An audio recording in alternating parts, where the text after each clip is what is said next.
Today is day 2 of our spiritual mission, and today we're focusing on gratitude and appreciation.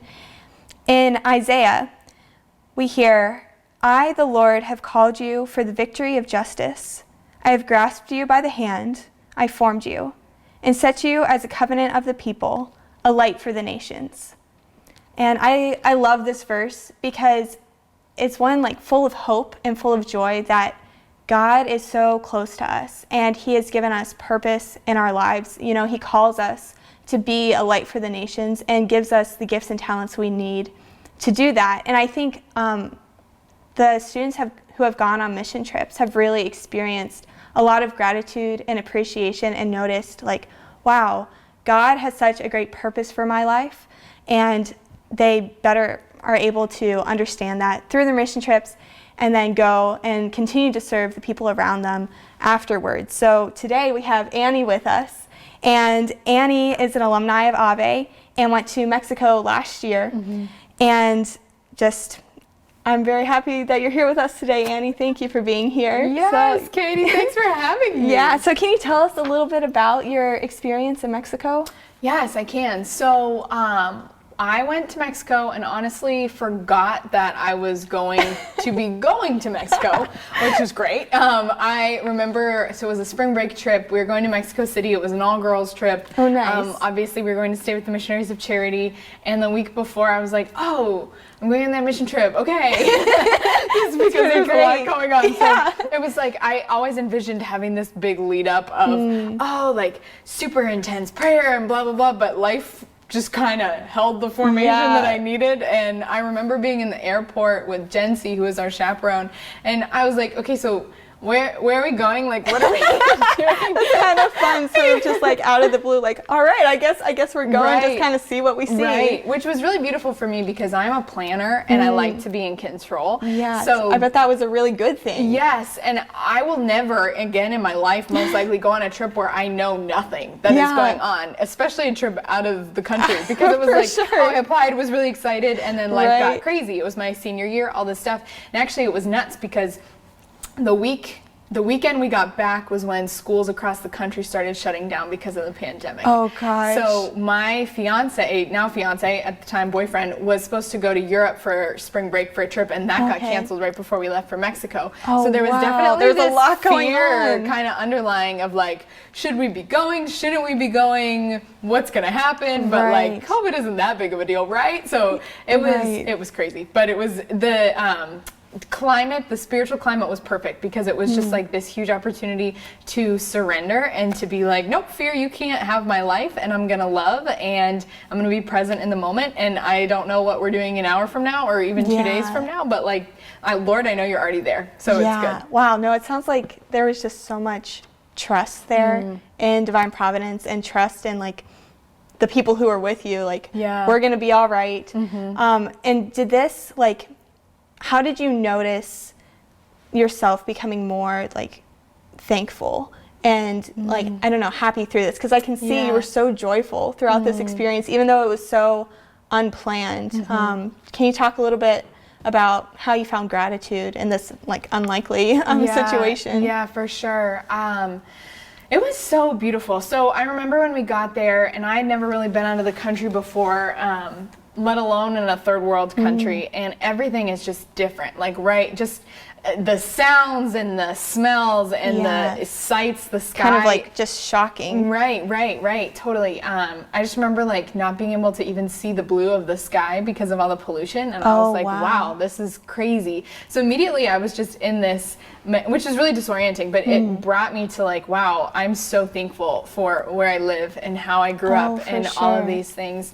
I think more than anything, I became so grateful for the gift of presence that week because I was not able to, we were serving mentally handicapped young adults who were actually 20 through probably 40, so adults, and then older people. So it was like a nursing Okay. home as well as a care facility for the younger women. Yeah. And I couldn't speak to them. I didn't know their Oh, language. gosh, And a lot that's of them, hard. yeah, and a lot of them would get annoyed at me for doing the wrong thing, or the other girls that I was with. And so it was this like, wow, all that I can give these people right now, even beyond anything that I can do to help out, because I'm Right. apparently messing up, is just like the gift of being here and looking them in the eye and smiling at them. Yes. And so I Just was that just really that human connection, you know, that Yeah. can really take you so much further Right, than right. you ever really think about. Totally. So while there were things that I experienced, obviously we were living in poverty for a week, that made me thankful for the things that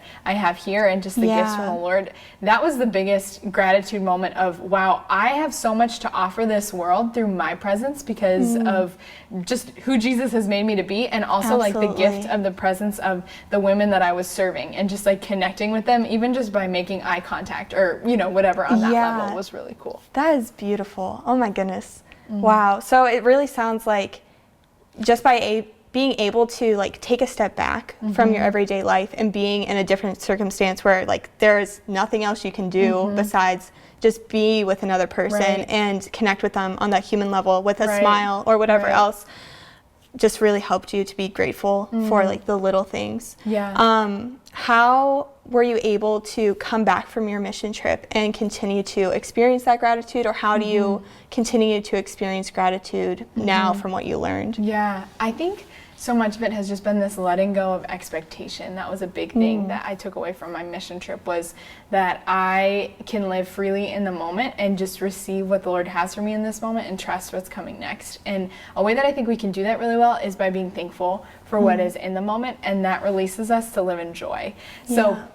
that was just like, it has been a huge thing for me. And it was, my week in Mexico City had a lot of personal surrender. I was actually rereading my journal from when I was there, and it was just like every day was surrendering something new. And it's Absolutely. very disorienting, like not to have your phone or any kind of Right. communication or whatever else. And you think about things and you can't actually like go do anything. you Right, know, all you these just things. have to ponder it a bit. Right. And pondering such a good work, because it was just like really living what Our Lady did of like pondering in my heart. For sure. And so there was a lot of peace in that season, and gratitude for what I had, even though it was in the midst of a lot of like personal life transition of senior Absolutely. year, and it was right before I got engaged, and just all of these like beautiful things that were going on, but also like Right. very hectic. Right. So And- I bet this silence and this opportunity to ponder in a place that was kind of like disorienting. It's kind of like a paradox how that was actually able to help you see things more clearly and to Right. settle down For sure. a bit. So like, I don't know, Jesus is always going off to a quiet place to pray, and that's probably where he was able to recenter his gratitude right. and then go and take that joy to others. Right. Or like the missionaries of charity through mass and adoration are able to recenter their like gratitude, which leads to joy, which leads to service, Right. and just continue this overflow of love for the Lord, which Right. really sounds like it's what you learned. And I think that's important for us, like in our daily lives, even though we're so busy with so many classes and exams coming soon, that we have the opportunity to always take a step back and to see how the Lord has blessed us. Yeah. And from there, just treat the Right. people next to us with a lot more joy. Right, totally. Yeah, and just have a lot of gratitude toward them. I think that such a way that we starve fear in our lives is by falling back on the Father's faithfulness. And when I think of my week in Mexico City, I just see his faithfulness everywhere. And in the moment it was stretching and it was hard and it was Yes. disorienting, but choosing to be grateful, choosing to just, see his presence in the people in front of me and in the steps that I was being called to take.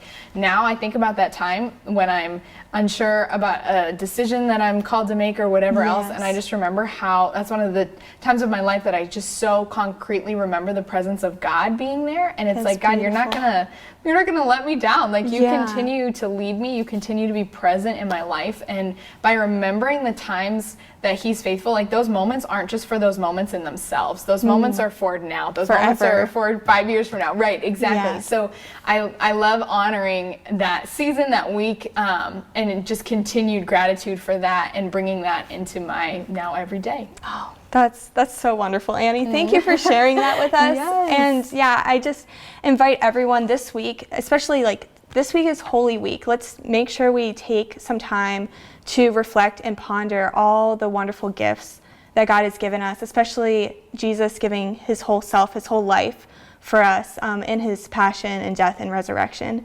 Let's take the time to recognize where he is in our life so that we can together be more thankful for all that he's given us and continue in joy. So thank you, Annie, very much. Katie, thank you.